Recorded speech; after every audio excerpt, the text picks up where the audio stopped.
Et donc salut à tous les amis, ici SK Hardware et on se retrouve dans cette nouvelle vidéo.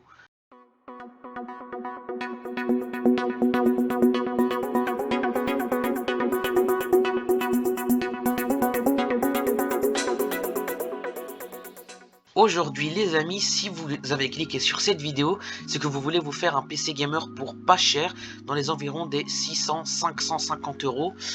Vous voulez vous faire une petite config qui vous permettra de jouer, de faire du multitâche et de vous faire vos travail pour l'école, etc. Et bien vous êtes tombé sur la bonne vidéo les amis. On va commencer tout de suite. Dans cette configuration, excusez-moi, je vous ai préparé un processeur, une carte graphique, tout ce qui va dans un PC gaming. Donc on commence tout de suite les amis. Pour le processeur, je vous ai pris un Ryzen 5 1600 AF. C'est un bon processeur d'entrée de gamme de chez AMD. C'est pas totalement l'entrée de gamme parce qu'il y a les Ryzen 3. Mais c'est un processeur d'entrée de gamme. Le 1600 AF, il porte mal son nom parce que c'est un processeur de deuxième génération, mais avec des fréquences moins basses. C'est comme si c'était le Ryzen 5 2600, mais avec des fréquences moins basses. Du coup, voilà, il est super bien pour l'overclocking, pour le multitâche et pour le gaming. Du coup, c'est ce qui nous suffira amplement.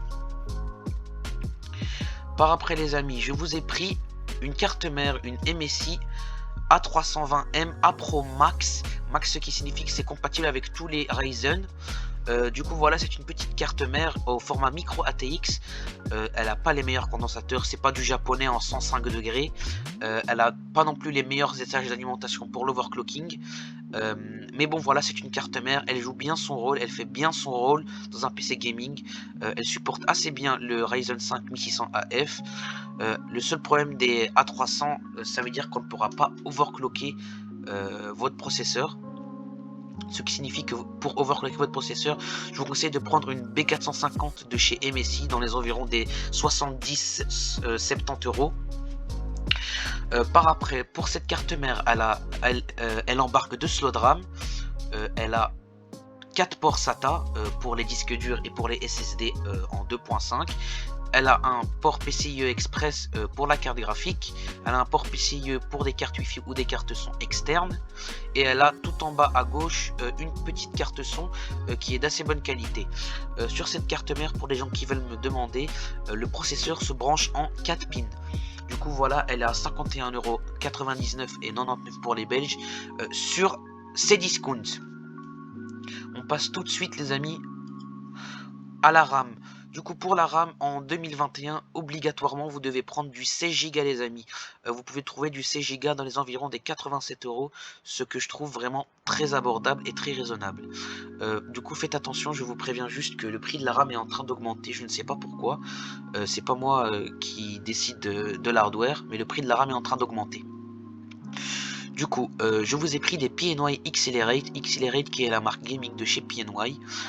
C'est des RAM en 2 x 8 Go en 3200 MHz K16, ce qui signifie que vous aurez une latence très faible. Du coup, vous aurez des performances très hautes. C'est super, ce type de RAM, c'est vraiment les RAM qu'il faut dans des PC gamers vraiment pas chers. Moi j'ai des Ballistix dans mon PC en 3600 MHz, mais il coûte assez cher, il coûte maintenant dans les environs des 112 euros, ce qui n'est pas du tout utile dans ce PC. Du coup voilà, ils sont à 87,99€ sur Cdiscount.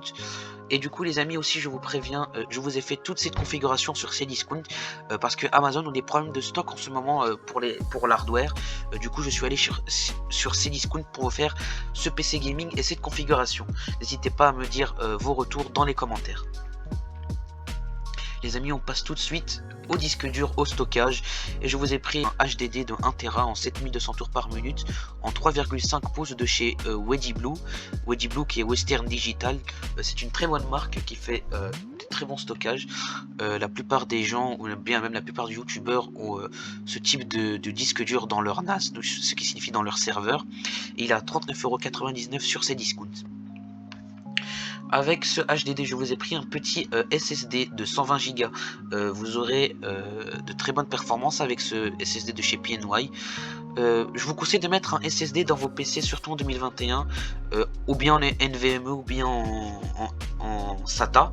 Vous sentirez que votre PC est beaucoup plus fluide. Et je vous conseille aussi de mettre Windows dessus. Par exemple, celui-là c'est un 120 Go. Je vous conseille de mettre Windows et de mettre quelques logiciels que vous utilisez le plus souvent. Du coup voilà, il est à 20,99€ sur ces discounts. Par après les amis, comme alimentation, je vous ai pris une Cooler Master qui est une très bonne marque, qui fait des water cooling, des ventirades, des alimentations et des boîtiers, et encore plus. Je vous ai pris une alimentation de 550 watts, ce qui signifie que vous aurez largement assez. Je vous préviens déjà, mais je n'ai pas trouvé de carte mère en stock en neuve. Du coup, vous devrez vous tourner vers le marché de l'occasion, ce qui signifie que vous pourrez prendre avec cette configuration une GTX 1650, une GTX 1650 Super, une RX 570 et une RX 580. C'est ce que je conseille au maximum, parce que la RX 580 consomme quand même, mais ça suffira avec une alimentation 550 watts. Je suis allé me renseigner, ça suffira, mais vous ne pourrez pas vous faire évoluer votre configuration si vous mettez une RX 580 dans ce PC gaming. Du coup moi je vous conseille plutôt une GTX 1650 Super, que vous pouvez trouver en occasion dans les alentours des 150-200€. Ça ira très bien avec cette configuration et vous pourrez faire tourner tous les jeux à environ 100 fps en ultra. C'est vraiment très raisonnable. Du coup voilà, on revient à nos moutons. Du coup pour l'alimentation, je vous ai pris une 550 watts en 80 plus bronze de chez Cooler Master. Elle est certifiée 5 ans. Du coup si vous avez n'importe quel problème, vous pouvez la renvoyer, ils vous rembourseront ou bien ils vous enverront un nouvel article. Du coup voilà, en 550 watts c'est largement, mais vraiment largement suffisant si vous ne prenez pas de RX 580. Vous pouvez même faire évoluer votre config à une GTX 1660, une 1660, et vous aurez largement assez. Et du coup les amis, nous avons un total de 454,75€. Ah oui, et j'ai oublié de vous présenter le boîtier, mais le boîtier vous le connaissez je crois. C'est l'Aerocool Mini à 44,95€ sur ces discounts. C'est un boîtier, c'est un très bon boîtier d'entrée de gamme. Il a un ventilateur en extraction à l'arrière et une bande RGB à l'avant. J'ai pris le Mini parce que je vous ai pris une carte micro ATX, ce qui signifie que ne prenez pas de carte ATX avec le boîtier que je vous ai mis dans cette configuration.